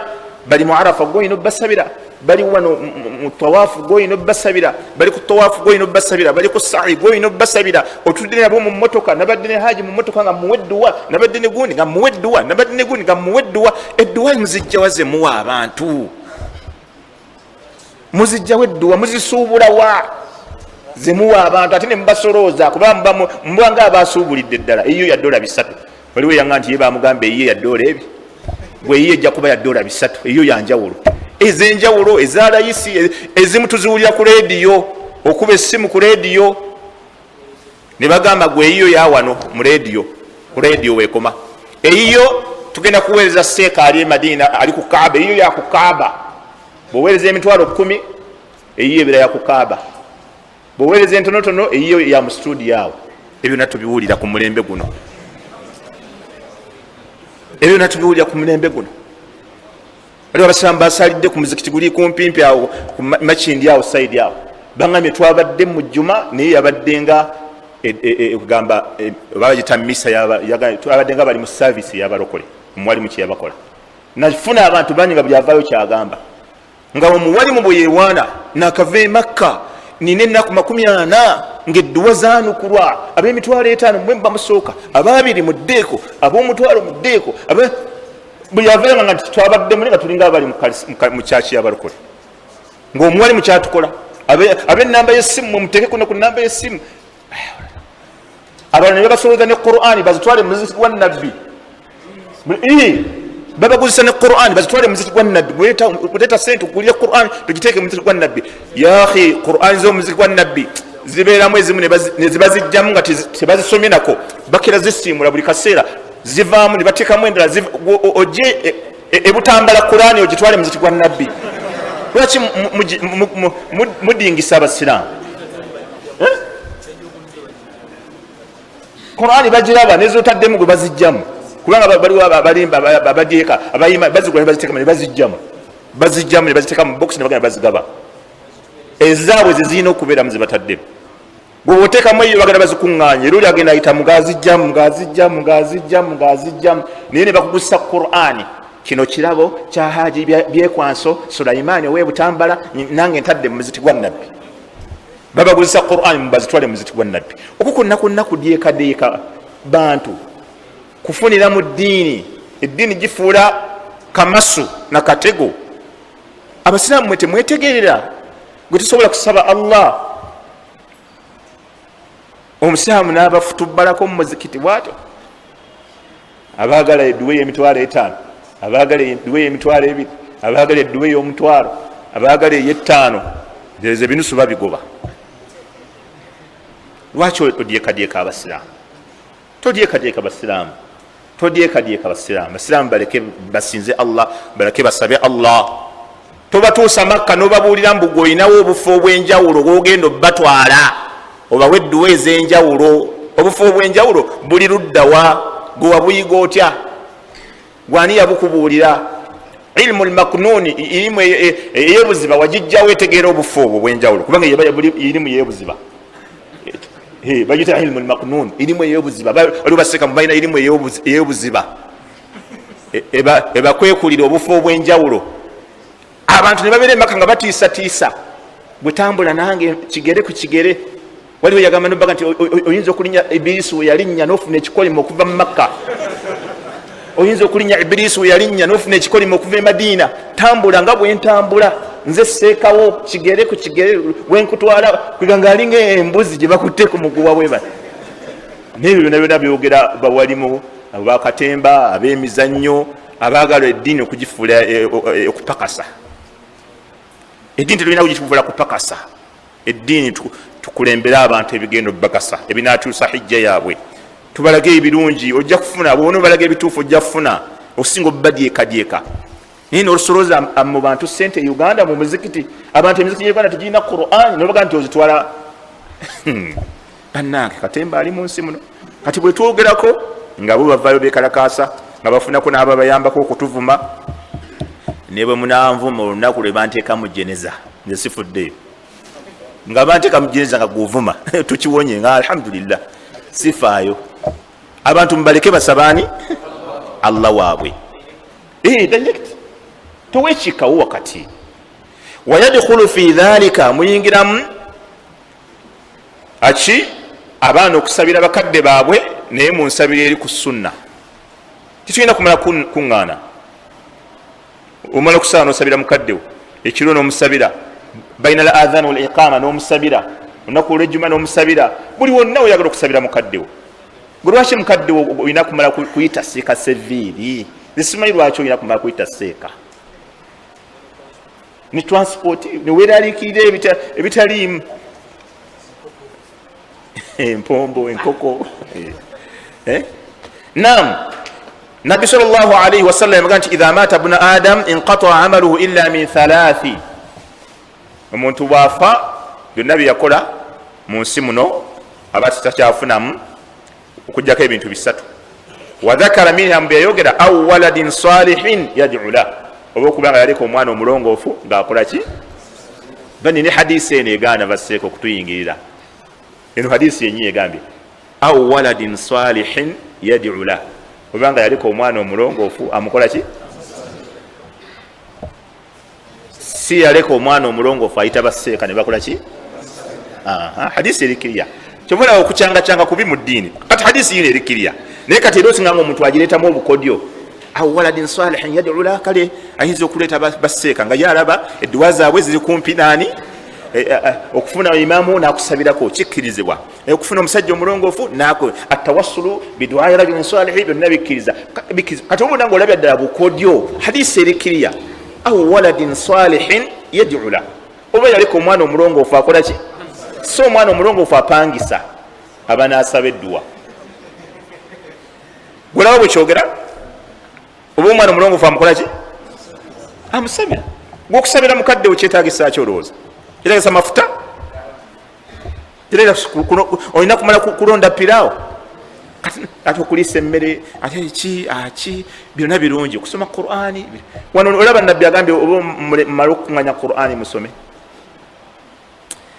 wamma ekyokutaano buli muntu ayagala okusonyibwani allah subhanahu wataala ekyokutaano n'ekyomukaaga byensembyayo ittibau rasul sallallahu alaihi wasallam nekino ate kikatiriza kiri ekisoose ittibau rasul buli yenna awulira nga oyagala okuva kuno ku nsi nga allah akusonyiye buli muntu yenna anoonya okusonyibwani gobererani omubaka muhammad sallallahu alaihi wasallam allah yatulagira era natuwaniriza zaakyo yagamba qul in kuntum tuhibbuna allah bwe mubanga muwulira ddala allah mukola ki fattabi'uni mungoberere nze nabbi muhammad yuhibbukum allah allah ajja kukola ki allah ajja kubaagala yuhibbukum llahu allah ajja kubaagala wayaghfiru lakum dhunubakum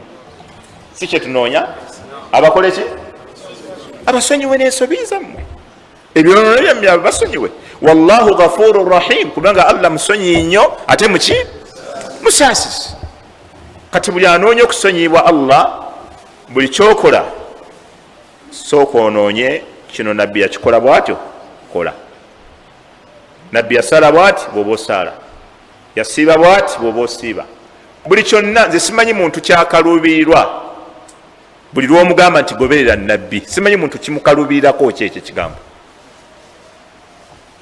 oba omuntu kimukaluubirirako kyekyo goberera nabbi kati mmwe ekyogamba buli kimu mugoberera nabbi kati egyo emizindaalo lwaki temugijjaawo oba muba mugoberera nammwe nabbi nabbi yasomesezako muzindaalo kati obwo bukodyo obwo oleeta bukodyo obwo bukodyo abo batandise olwo bukodyo sheekh nuhu abu najiba yagambye mu nabbidaa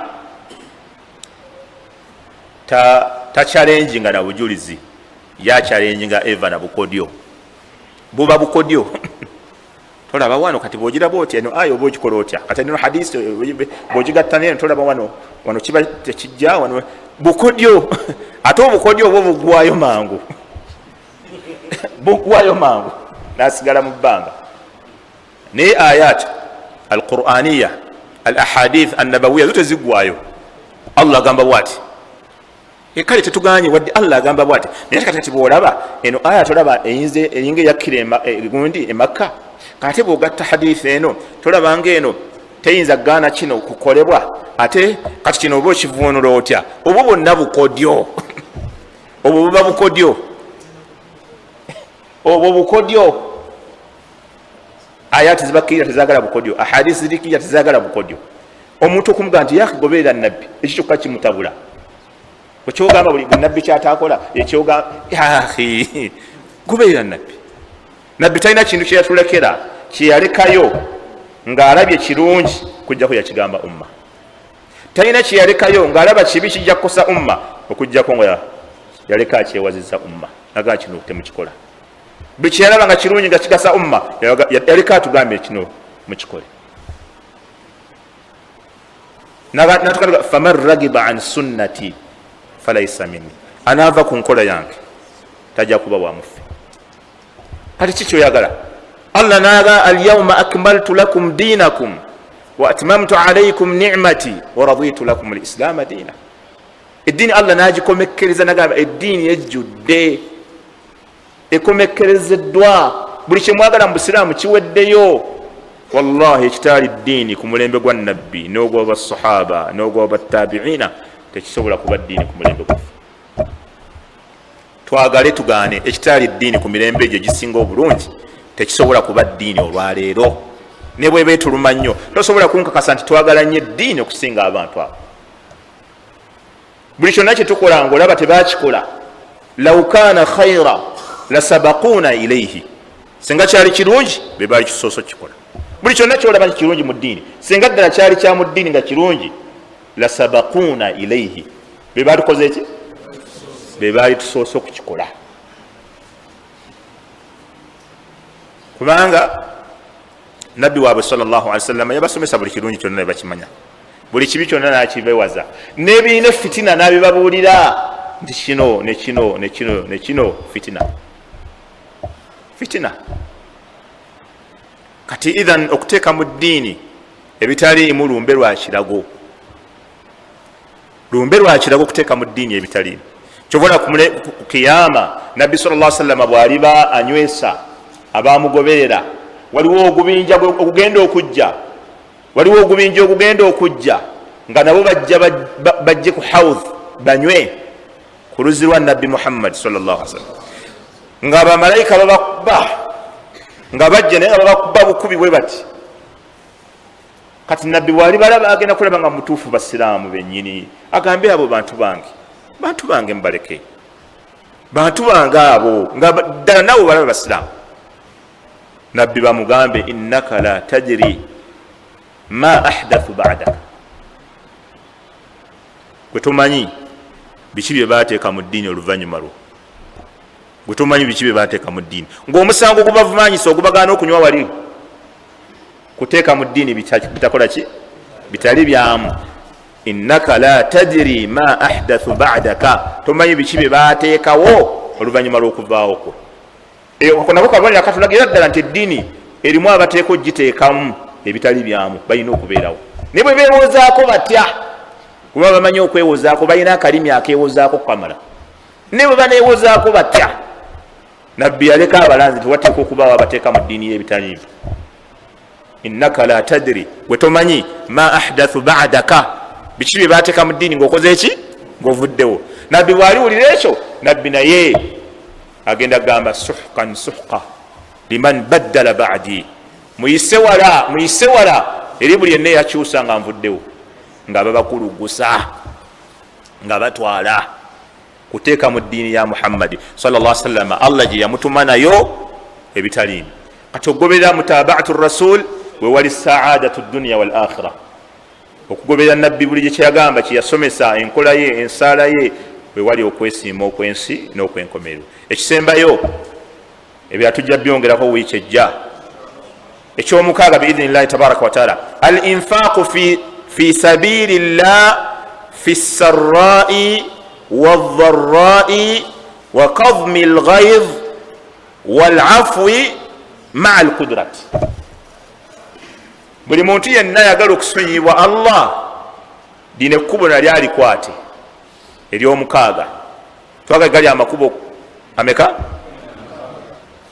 Al infaqu fi sabilillah, okuwaayo mu kkubo lya Allah, fi sarra'i wadharra'i, mu mbeera eyaki? Mbeera ey'akazigizigi n'embeera eyaki? Embeera ey'essanyu. Waliwo abaddu Allah nga yabawa mu bisifaati zaabwe, mu bitendo byabwe, nga ye awaayo lwafunye ne lwatafunye. Mu biseera abantu bonna nga bakaaba school fees, kubanga Uganda tulina ebikwate byaffe, buli season tubako kitukaaba ekitulemesa okuwaayo. Ebiseera bya school fees lubeera luyimba ku mimwa gy'abaddu. Biseera byaki? School fees atuli bubi, ebyo biseera bibeerawo. biseera ebirala byaki bibakaaba ennaku enkulu January manyi sente zirabika mu January aliyaga Allah tagaba sente mu January aba muzibu January kubira abantu bateekawo ebiseera ne bateekawo n'obugombo alaba sente nene mbantu omanya temuli sente obugombo bukawaida obutali butuufu alaba sente nene mbantu tomanya temuli sente mbantu abantu Allah tabaraka wa taala yatugerera nga mu mpangala ze tulina okuwangaala toyina kubanga buli nnaku olina okufuna sente si buli mwezi nti olina okufuna sente olwaleero osobola okufuna enkyano tokola ki ate gwe lwotofunye waliwo Allah gwakoze eki gwawadde Allah bwatyo asobola obutakuwa wiiki n'eyokubiri ate mu yokusatu n'akuwa ezikavalinga emyezi 3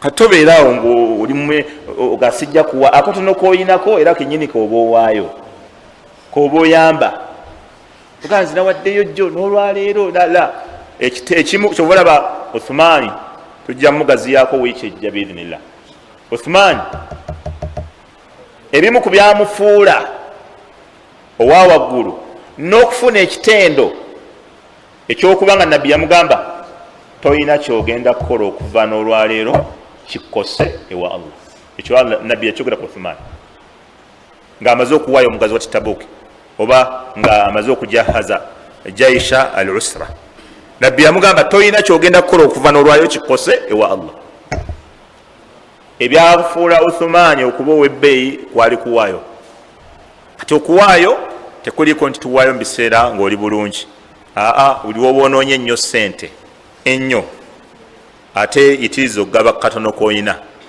anfiqu nunfiqu alaika waayo naffe tukuwe gaba nawe tukuwe wama anfaqtum min shay'in fahuwa yukhlifu wahuwa khairu raziqin tewali kintu kyoyinza kuwaayo okujja nga Allah akusikizaawo ekirala ate nga ye mugabi asinga okubeera omulungi Imaamu Ibn Qayyim rahimahullahu ta'ala yagamba min asbaabi jalbi rizqi ezimu ku nsonga abamanyi bonna ze beegattako n'atuuka n'okugamba muslimuhum wa kafiruhum fi maana kalamihi yagamba nga yo bagyegattako oba basiraamu oba si basiraamu bitajiriba nga bagezesangezese omuntu asinga okugaba omuntu gyakoma okugaba gyakoma okugabirirwa ekyo Ibn Qayyim yakyogera yagamba bitajiriba ekyo abantu bakyegattako bonna oba musiraamu oba si musiraamu yagamba muslimuhum wa kafiruhum abasiraamu n'abatali basiraamu ekyo bakyegattako ne bwolaba mbasajja abatali basiraamu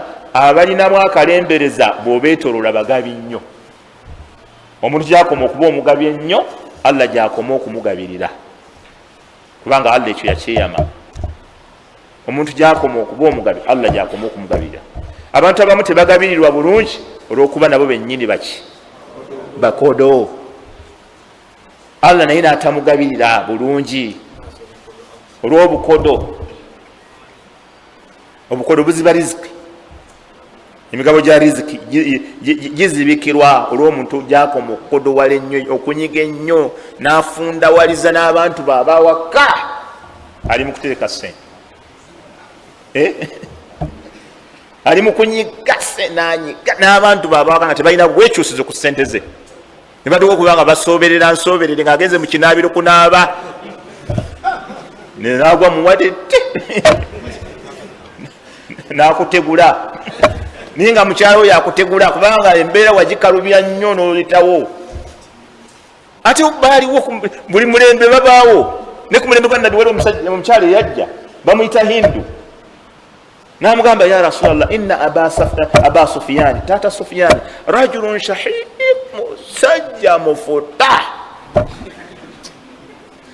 musajja mufuta walaysa yultini ma yakfini wa waladi era okumanya mufuta ne bwaba mpaza kulya waka tampa zimmala n'abaana gaba balya kanaana akiri era amuwa akasanvu olukaaga namuga weyiye gattawa wasigadde gwe tofissa omukyala biki yiyayiya panga yogera aba yamuwabiri wannabbi namwe okumanya omusajja mufuta ne bwaba mpatampa kimmala naki nabaana bange nagamba illa ma akhadtu minhu wahuwa la yalam okujjaku kemba ntoddemu nga tategedde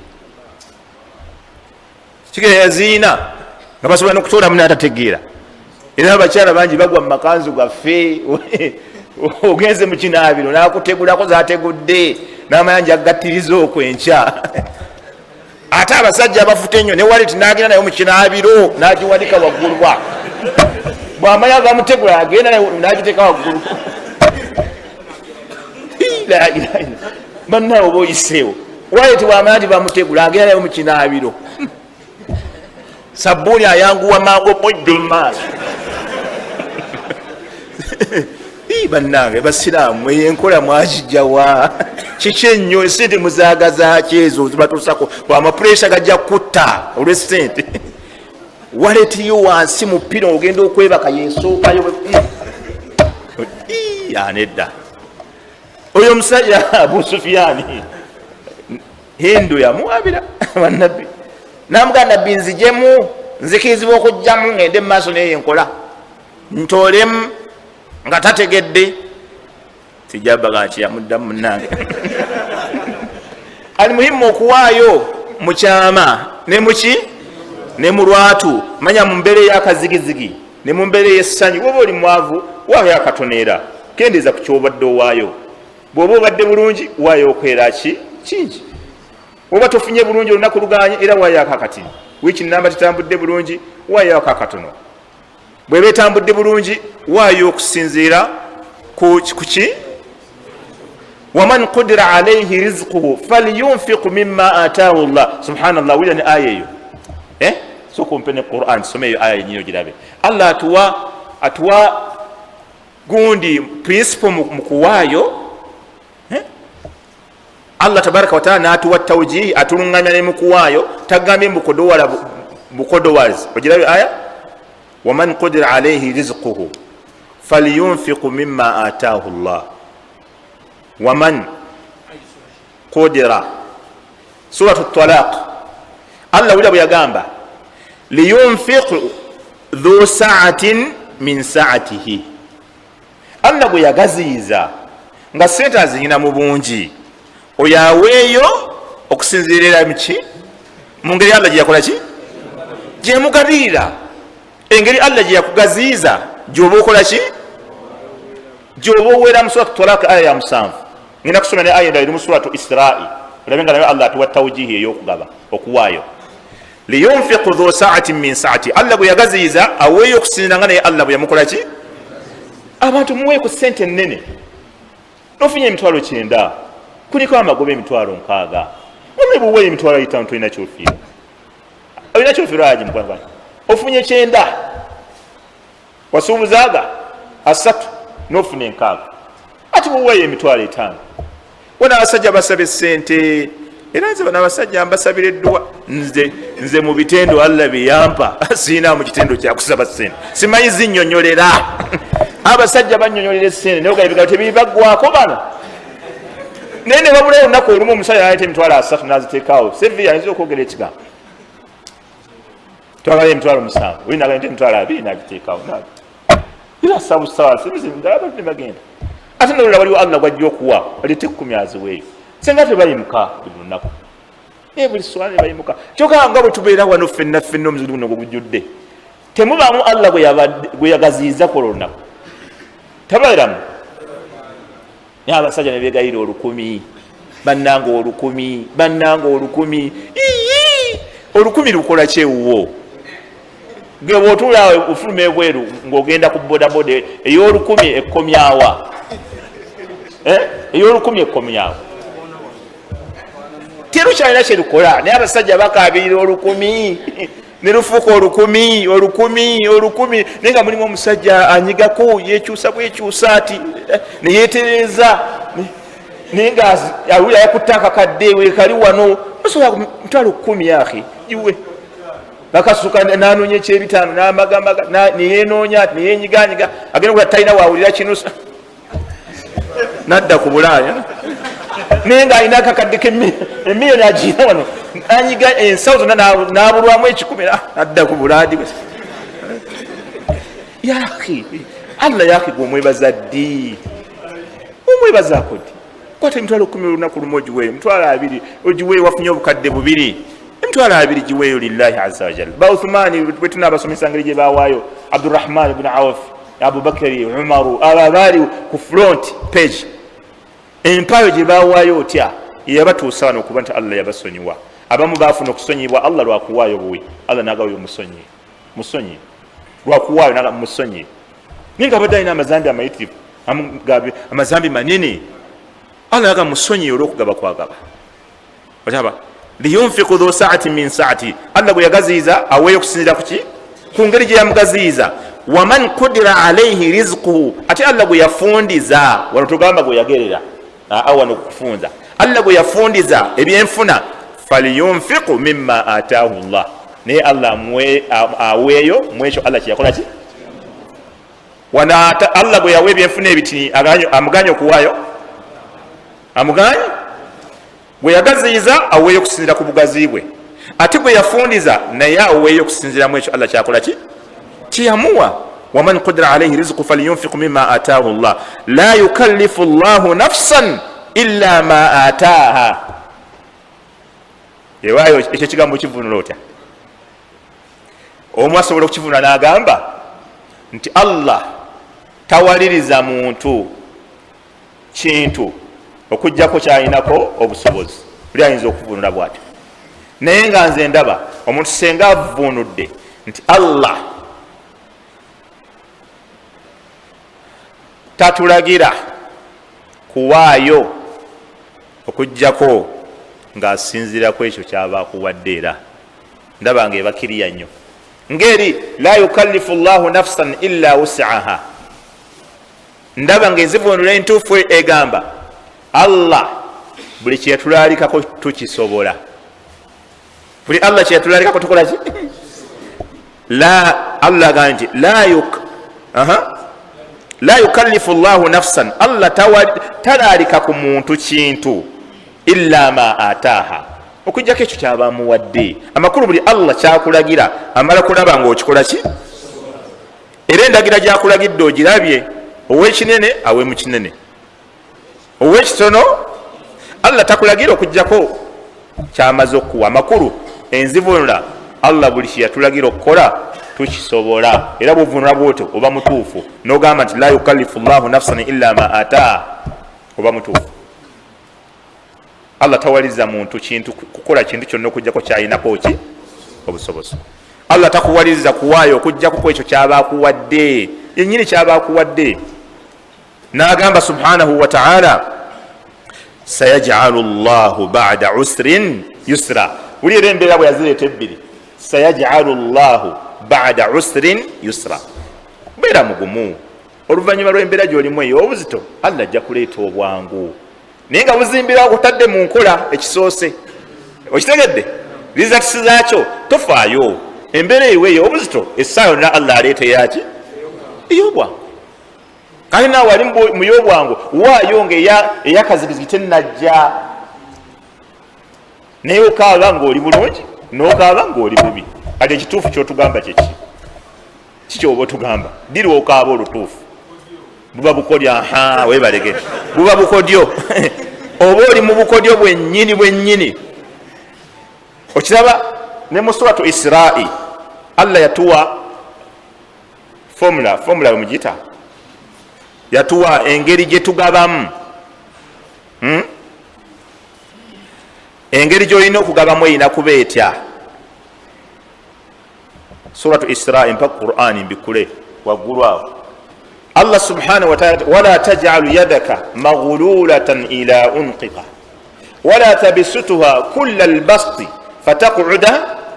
fataq'uda maluman mahsura bw'oba ogaba kale wulira allah era bwe yatugamba okugaba yatugamba wala taj'al yadaka maghlulatan ila unuqika kinayatan anil bukhli allah yagamba omuntu bwakodowala allah yamuteekako n'ekitendo ekiraga obukodo bwe nti akodowala n'atuka okubanga emikono agizinze muno bwati amakulu nga tasobola kwanjuluza kugaba ng'emikono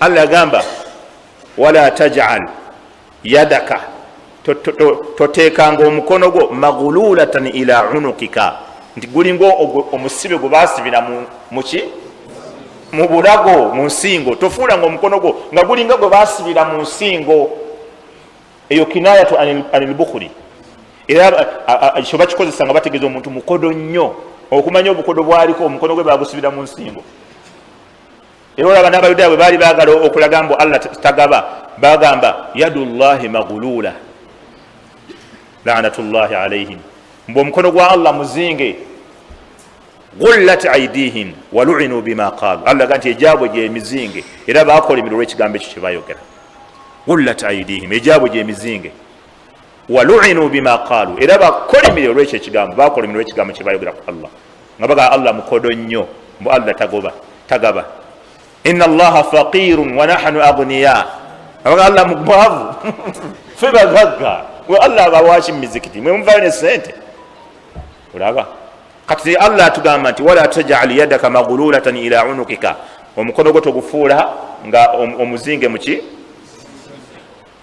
amakulu gaba gwanjuluzo okoleki nagamba nti wala tabisutuha kull albasti ne ate tugwanjuluza olwanjuluza sema yanjuluza fatakuuda maluman mahsura ate nookera ku makyanga otudde weenenya okungubaga okabira esente z'oluziwayo zonna amakulu beera wa wakati togaba ne weemalamu ate tokodowalira ddala nga gwe weekikuwa eki tolina kyokola ki kyogaba Allah yatuwa formula ey'okugaba beera wakati omukono toguzinga n'okodowalira ddala ate togaba neweegamba ekikulu alina akatono aweeyo alina ekinene aweeyo oba wadde ku dhuhuri n'otuweena etaano basi ku magaribi neisha ne boba tuwadde walillahi alhamdu waddeyo esatu ku dhuhuri oba ku asri oba nonowayo ku magaribi dhuhuri asri oba tuwaddeyo ne magaribi tuwadde ku isha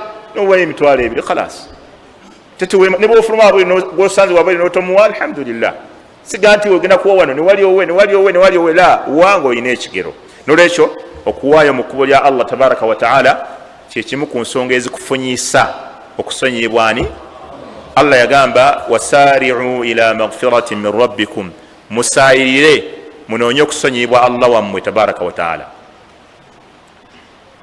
wa jannatin arduha as-samawati wal ard era munoonye jjana obugazi bwayo bwenkana eggulu n'ensi uiddat lilmuttaqin Allah yagitekeratekera abamutya alladhina yunfiquna ababawaayo fi sarrai wadharai muki mubeera ey'essanyu n'ey'ennaku ey'akazigizigi n'ey'emirembe walkadhimina alghaidha n'abafuga obusungu walafina ani nnaasi n'abasonyiwa abantu wallahu yuhibbu almuhsinin Allah yagala nnyo abakola ki abalongoosa ne aya endala Allah yaga nti wajazaa'u sayyi'atin sayyi'atun mithluha faman afa wa aslaha fa ajruhu ala Allah nolwekyo okugaba wallahi kyengera kinene kati bano ab'ebyuma nabo mbasaasira odda tabamugjawo zirinako wifi nkateekako ewakaayo nenkateekako GB 13 naye webateekako awaka bonna essaawa nga 3 nga kaweddeko kakati bano bwensomesa omusomo ne gugenda mu ssaawa emu kati guguno guli mwemu neddakiika 4 oba bodda tabamugjawa ndowooza abamu nabo baba beeraliikira nga tutwawiire oyo banaye nabo mubakwatizeeko oba basajja data baba beeraliikirira omusomo omusajja guli mu ssaawa neddakiika 4 data oba mukola batasekase kibiira ndisimanyi bamujja oba balina obukodyo bwekitabo ekyo nabo bayinza okuba obukodyo bwekitabo ekyo wallahi mubakwatizeeko abasajja data tasoboka okiraba era ndowooza nabo bali mubaŋŋamba okulekeraawo darasa kandekeraawo subhanaka allahumma bihamdika nashhadu an la ilaha illa anta astaghfiruka wa atubu ilayk.